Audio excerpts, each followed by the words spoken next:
C'est pas bête ça. Elle faudrait le même bot que le chat, comme ça on pourra louisser genre super vite. Frérot, l'essai il est à 500 mètres, c'est moins que cette clé. Ouais, t'as raison. Elle faudrait des bots mais de un peu moins. T'es vraiment bête toi. T'es sûr que tes parents ils sont pas couillons? Des bottes de un peu moins, ça veut dire quoi? Je sais pas, 6, 3, 12, 24. 3, 12, 24 de quoi? T'as deux fois C'est vrai ça. Mais dis-moi comment on pourrait faire?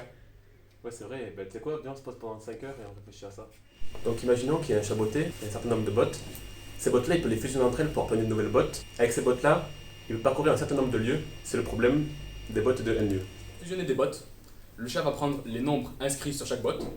Il va les multiplier. Cela va créer une bot lorsque le résultat ne possède qu'un seul chiffre. La bot aura alors inscrit sur elle le résultat obtenu. La fusion va créer deux bots.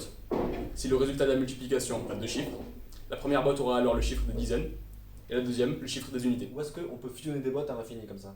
C'est une très bonne question. Et pour y répondre, il faut d'abord définir ce qu'est un monovariant. Donc un monovariant, c'est une variable qui ne fait que croître ou que décroître.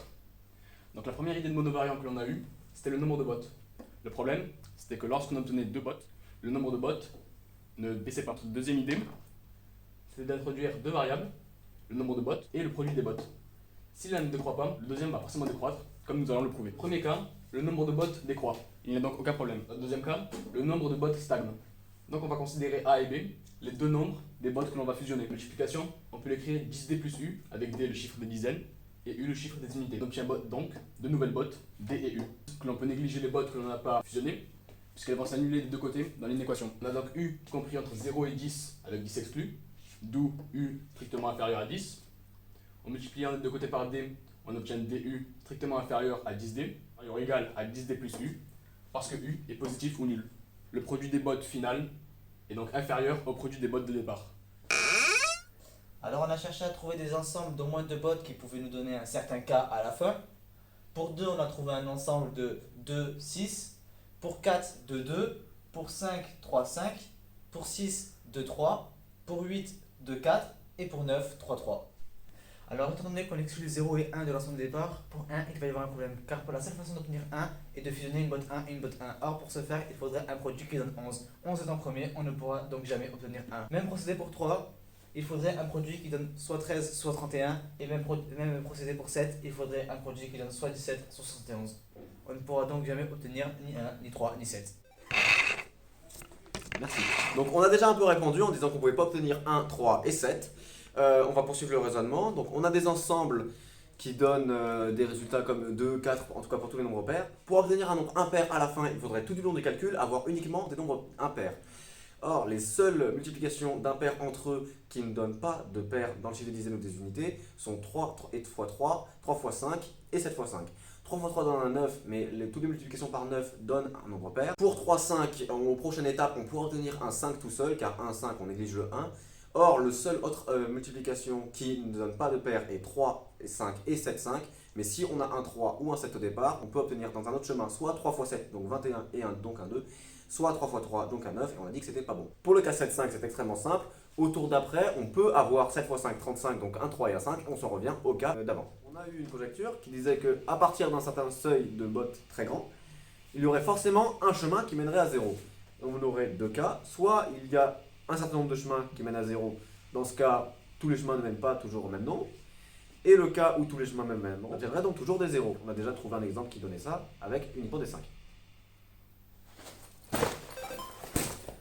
Donc, pour prouver notre conjecture, on a donc dû faire une étape intermédiaire qui était de trouver pour chaque nombre le nombre de bots qu'il fallait pour avoir un chemin qui menait à 0. On a donc trouvé comme résultat pour 2, 12 et pour 9, 4.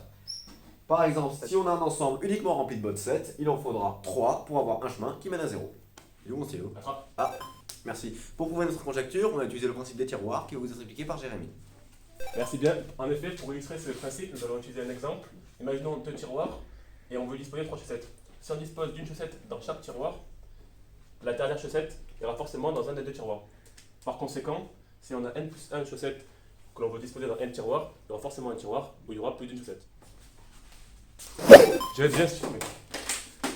Donc, on sait qu'il y a deux bots de 5. Donc, l'ensemble de bots de 5, on sait qu'il y a un chemin qui mènera à 0. Par conséquent, quel que soit l'élément que l'on rajoute à la fin de cet ensemble, donc il y aura un chemin qui mènera à 0, et les éléments qu'on aura ajoutés. Et comme on sait que le 0 multiplié par n'importe quoi donnera 0, alors il y aura forcément un chemin qui mènera à 0. Merci. Mais du coup, comment tu fais pour trouver le seuil à partir duquel tu es assuré qu'il y aura au moins un des seuils qui sera dépassé? Alors c'est simple, prenons le pire des cas, là où dans chaque tiroir il manquerait une botte.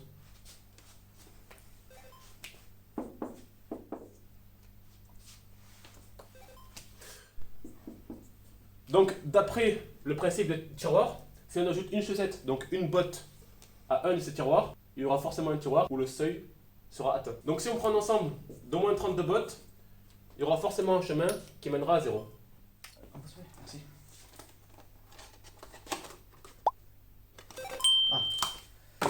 Du coup maintenant, on va changer de méthode. Et au lieu de simplement multiplier les nombres inscrits sur les bottes, on va rajouter un nombre f, ce qui s'appelle les f fusions, qui vont donc donner n qui est égal à a fois b plus f. Donc dans le cas minimal, on a 0 fois n plus 100, 3 bottes sont donc créées, le nombre de bottes augmente. Envoie-le s'il te plaît.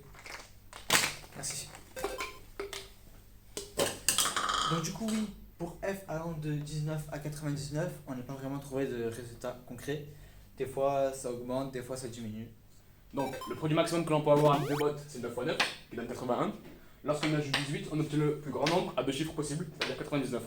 Pour le minimum, le produit minimum que l'on peut avoir étant 0, on y ajoute 10 pour obtenir le plus petit nombre à 2 chiffres. Ouais, je vais chercher.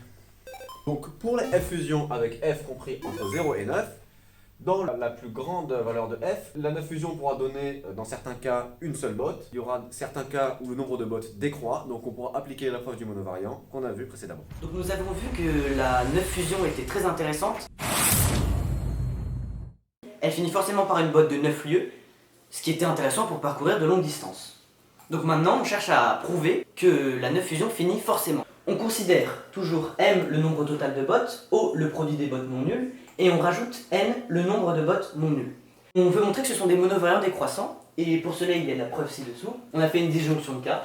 Si n décroît, le monovariant va être dans le bon sens, ça va. Sinon, il ne peut pas augmenter. On cherche maintenant à montrer que si n ne décroît pas, alors o décroît. Ce qui voudrait dire que n finirait forcément par une botte, parce que o ne peut pas baisser indéfiniment sans faire baisser n, qui ne peut pas baisser indéfiniment sans faire baisser n. Là, on a fait une démonstration similaire à la dernière fois. Grâce aux hypothèses précédentes, on a AB supérieur ou égal à 1 et CD supérieur ou égal à 1, ce qui permet d'avoir un produit non nul des deux côtés. Et donc maintenant, on finit simplement par une substitution avec l'équation qu'on a là, et ça marche.